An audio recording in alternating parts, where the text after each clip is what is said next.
नबी करीम अलैहिस्सलाम नमाज पढ़ा रहे थे।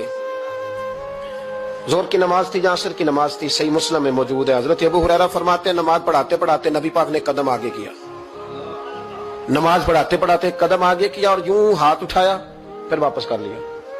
अब नमाज पढ़ के ना तो सलाम फेरा तो सहाबा अर्ज करने लगे या रसूल अल्लाह सल्लल्लाहु अलैहि वसल्लम, वो नमाज में पैर भी आगे किया तो हाथ भी उठाया, तो वजह क्या थी? पहला सवाल तो ये है कि आप लोग नमाज पढ़ रहे थे या हुजूर को देख रहे थे? तो सहाबा तो पहले ही बताते हैं कि भाई हम तो पहली साफ में नमाज इसलिए पढ़ते थे कि नमाज भी होती रहती थी और चुपके चुपके महबूब की दीद भी होती रहती थी। हुजूर से पूछा या रसूल अल्लाह, वो नमाज पढ़ते पढ़ते कदम आगे बढ़ाया आपने तो फिर पीछे कर लिया, क्या था? और हाथ उठाया तो फिर आपने नीचे कर लिया। तो नबी करीम फरमाने लगे नमाज पढ़ाते पढ़ाते जब मैंने कहा ना समी अल्लाहु लिमन हमीदा, अचानक मेरी नजर उठी तो जन्नत में चली गई। नजर उठी तो जन्नत में, तेरे लिए 2-4 कदम अर्श बरी है।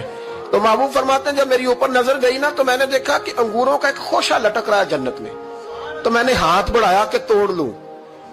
हुजूर खड़े हैं मस्जिद नबवी में और फरमाते हैं कि मैं यहां खड़े होकर हाथ ऊंचा करूं तो मेरा जन्नत तक पहुंच जाता है। फरमाया मेरा इरादा हुआ कि वो खोशा जन्नत का तोड़ लूं और जरा मैंने पैर आगे बढ़ाया ही था तो मेरे दिल में ख्याल आया कि जन्नत राज है तो राज ही रहनी चाहिए, ये राज खोल गया तो मजा नहीं आएगा।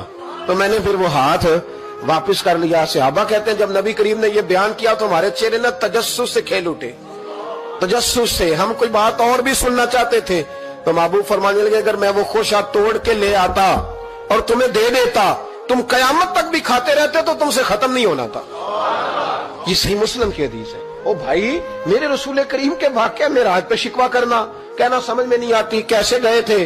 तो तू जो चाहे तो हर शब हो मिसाले शब असरा, इसलिए कि तेरे लिए 2-4 कदम